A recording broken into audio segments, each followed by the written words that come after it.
अस्सलाम वालेकुम, आप देख रहे हैं द ब्लाइंड साइड। मैं हूं नीलम असलम और मैंने सोचा कि सब लोग ही बात कर रहे हैं यूएस इलेक्शंस पे, तो मैं क्यों पीछे रह जाऊं। जी हाँ, मेरा भी हक बनता है। खैर, on a lighter note, just kidding, obviously हमारा स्टेक भी है यूएस इलेक्शंस में। स्टेक इस तरह से है क्योंकि मैं तो मीडिया में हूँ, तो हमने इसको कवर करना है, तो इस लिहाज से मेरा तो स्टेक है। और फिर ऑब्वियसली पाकिस्तान में बहुत सारे लोग कंसर्न होते हैं कि यूएस में कौन सी गवर्नमेंट बनने जा रही है। और अभी जो मैं फ्रेश वेव कह सकती हूँ उसका, जो पाकिस्तान बहुत सारे लोगों से बात हुई है, उनका बस ज़िंदगी में एक ही मकसद है। ज़िंदगी में एक मकसद रह गया कि ट्रम्प किसी तरह प्रेसिडेंट ना बने। एनीवे, ये हमारा मसला नहीं है वहाँ पे ट्रम्प प्रेसिडेंट बने या जो बाइडन प्रेसिडेंट बने, इससे हमारा कोई ताल्लुक नहीं है। लेकिन चूंकि जो ट्रम्प का 4 साल तक बिहेवियर रहा है, जो एटीट्यूड रहा है, जो उन्होंने बड़े बड़े डिसीजंस किए हैं, इसकी वजह से बहुत सारे लोग उनको वर्ल्ड वाइड अगर देखा जाए तो पसंद नहीं करते। ठीक है, अमेरिका में बहुत सारे लोग उनको पसंद करते हैं, इसी वजह से वो प्रेसिडेंट भी बने थे। और इसी वजह से जब से वो प्रेसिडेंट बने हैं, हम देख रहे हैं कि जो अमेरिकन हैं उनमें भी हमें एक्सट्रीमिज़म नज़र आ रहा है। इसी वजह से हमने देखा कि जब टेक्सास में जो बाइडन की बस जा रही थी कैंपेन के लिए, तो उसके ऊपर जो रिपब्लिकन सपोर्टर्स थे वो वहाँ पे गन्स लेकर पहुँच गए, और हमें वही रेडिकल अप्रोच नज़र आई, वही हमें एक्सट्रीमिस्ट अप्रोच नज़र आई जो हमें आमतौर पर अपने ख़त्े में नज़र आती है या किसी और कंट्री में नज़र आती है।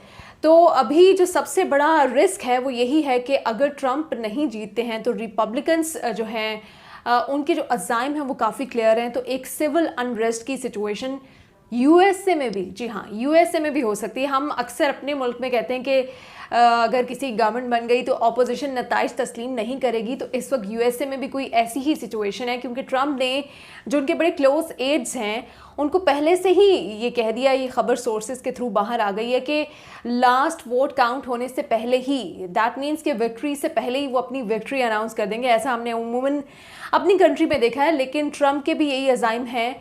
और उन्होंने जो मेल्स के ज़रिए से बैलेटिंग थी उसके ऊपर पहले से ही अपने सीरियस कंसर्न्स शो कर दिए थे। अब वो मिलियंस में वोट्स हैं जो कि मेल के थ्रू उनकी बैलेटिंग हुई है, तो वो एक नया झगड़ा पड़ जाएगा। और ट्रम्प ने पहले से ही कह दिया कि अगर उनको स्लाइटली भी लगा कि वो अपने ओपोनेंट पे उनको थोड़ी सी बढ़तरी हासिल है, तो विक्ट्री से पहले अपनी विक्ट्री अनाउंस कर देंगे। तो इस बार की जो यूएस इलेक्शंस हैं वो इस लिहाज से बहुत मुख्तलिफ हैं कि उसमें हमें सिविल अनरेस्ट का ख़तरा भी दिखाई दे रहा है, और उसमें हमें वो जो पाकिस्तान में हम बहुत ज़्यादा शोरगुल सुनते हैं, धांधली धांधली, करप्शन, इस तरह की आवाज़ें भी वहाँ पर आ सकती हैं, क्योंकि ट्रम्प ने अपने अज़ाइम काफ़ी क्लियर कर दिए हैं। ट्रम्प जैसे इंसान जो हैं वो लग नहीं रहा कि वो आसानी से अपनी शिकस्त को तस्लीम करेंगे अगर उनकी शिकस्त होती है, क्योंकि अभी तक जितने भी पोल्स हैं उन्होंने अनडाउटेडली, इससे पहले होता है कि पोल्स होते हैं, उन पोल्स में कोई जो ओपोनेंट्स होते हैं, कोई ऊपर जाता है और कोई नीचे जाता है, लेकिन इस बार पहली बार ये हुआ है कंसिस्टेंटली जो बाइडन जो हैं वो लास्ट अभी जो संडे को पोल्स हुए हैं उसके मुताबिक 7.2% की उनको बढ़तरी हासिल है ट्रम्प पे, और ये मुसलसल उनको हासिल रही है बढ़तरी। कहीं पर भी ऐसा नहीं हुआ कि जो बाइडन का जो ग्राफ है वो ट्रम्प से नीचे गया हो। ये पहले नहीं हुआ। लास्ट टाइम जब हिलरी के साथ ट्रम्प कॉन्टेस्ट कर रहे थे तो हिलरी को कई बार नीचे भी दिखाया गया था। हालांकि हिलरी को पूरे अमेरिका से बहुत सारे वोट्स पड़े थे, लेकिन जो डिसाइसिव स्टेट्स थी जो कि यूएसए की हैं वो है स्विंग स्टेट्स। अब आम और फहम ज़बान में मैं आपको समझाती हूँ कि ये स्विंग स्टेट्स क्या होती हैं। स्विंग जैसे स्विंग बिल्कुल ये वैसी होती है। पाकिस्तान से आपको इसकी एग्जांपल देती हूँ, आपको ज़्यादा समझ आएगी। जैसे हमारे यहाँ पंजाब से सबको पता होता है कि पीएमएलएन को बहुत ज़्यादा वोट पड़ने वाला है, पीएमएलएन जीत जाएगी।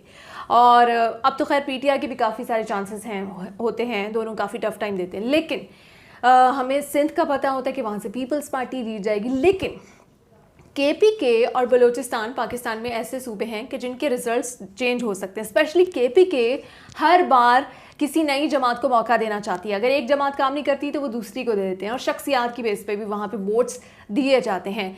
तो इसी तरह से अमेरिका में भी बहुत सारी स्विंग स्टेट्स हैं, जिसके मैं नाम भी ले लेती हूँ आपको। मैंने थोड़ी सी रिसर्च की, हालांकि मेरा आज काफ़ी एक्टिव डे गुजरा है और पिछले 48 घंटों से काफ़ी ज़्यादा मैंने काम किया, लेकिन फिर भी मैंने आप लोगों के लिए जिनको बहुत यूएसए इलेक्शंस में इंटरेस्ट है उनके लिए स्विंग स्टेट्स निकाली हैं जो कि डिसाइसिव रहेंगी इस इलेक्शन में। एक तो एरिज़ोना है, बहुत ही इम्पोर्टेंट स्टेट है, ये भी स्विंग स्टेट है, और फीनिक्स है, फ्लोरिडा बहुत ज़्यादा डिसाइसिव हो सकती है।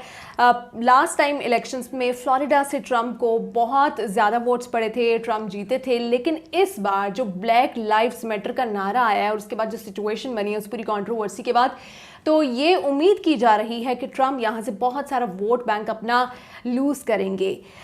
चूँकि आपको भी पता है कि उनके क्या अज़ाइम रहे हैं और अमेरिका में किस तरह से कंट्रोवर्सी रही है, और फिर ब्लैक लाइव्स मैटर का जिस तरह से नारा लगा है उसकी वजह से ट्रम्प को फ्लोरिडा में नुकसान हो सकता है।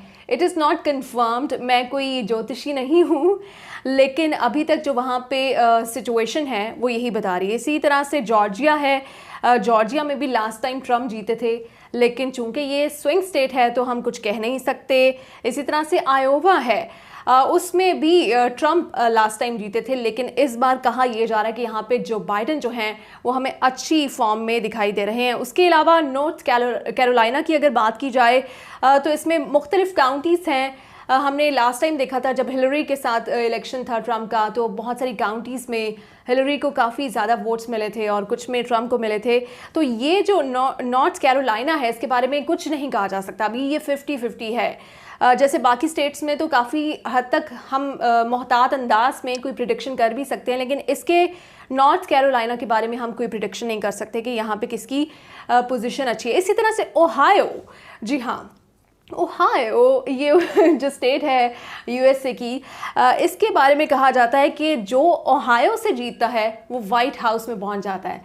तो अब देखना यह है कि ओहायो से कौन जीतता है, क्योंकि ओबामा जो है ये भी स्विंग स्टेट है। ओबामा ने यहाँ से बहुत सारे वोट्स हासिल किए थे, ओबामा यहाँ से जीते थे, लेकिन फिर उसके बाद जब डेमोक्रेट्स की उम्मीदवार हिलरी यहाँ पे आई तो ओहायो ने उनको नहीं अप्रिशिएट किया और वो बहुत ज़्यादा वोट्स नहीं ले सकी, और जो ट्रम्प थे वो यहाँ से कामयाब ठहरे थे। तो ये स्विंग स्टेट्स हैं जो कि काफ़ी हद तक डिसाइसिव रहेंगी। पोल्स मैंने आपको बता दिया कि पोल्स में हमें जो बाइडन आगे दिखाई दे रहे हैं।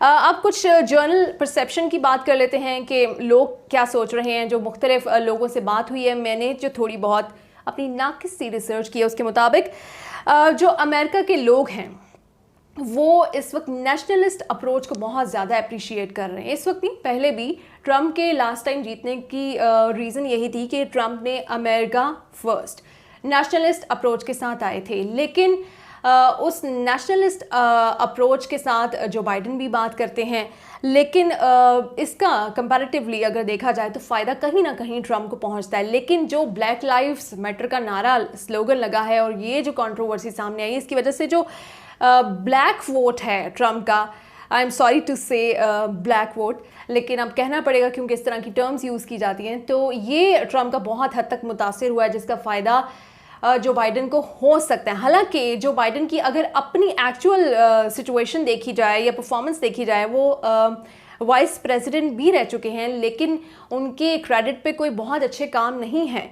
कोई ऐसे काम नहीं है कि हम अप्रिशिएट कर सकें गवर्नेंस के एतबार से या किसी भी एतबार से, वो इतने इंप्रेसिव नहीं रहे थे। लेकिन इस बार जो बाइडन को सिर्फ एक फ़ायदा है कि जो एंटी ट्रम्प वोट है वो उनको मिल सकता है। ये वोट डेमोक्रेट्स का वोट नहीं हो सकता, ये वोट जो बाइडन का वोट नहीं हो सकता, लेकिन ये वोट एंटी ट्रम्प वोट जो है वो जो बाइडन को मिल सकता है। तो ब्लैक वोट जो है वो इस वक्त काफ़ी ज़्यादा डिसाइसिव हो चुका है।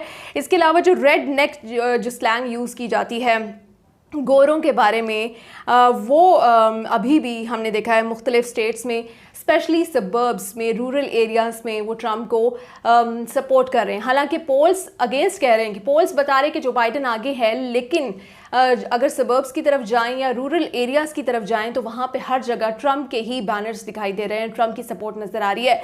अच्छा, पोल्स के ऊपर पोल्स को कभी भी हम हतमी नहीं समझ सकते, लेकिन पिछली बार जो गलती की थी इन लोगों ने पोल्स में, वो ये की थी कि पिछली बार इन्होंने पोल्स सिर्फ जो अर्बन एरियाज़ थे उनके रखे थे, और इस बार इन्होंने अपने जो पोल्स हैं उसमें सबर्ब्स और रूरल एरियाज़ को शामिल किया है।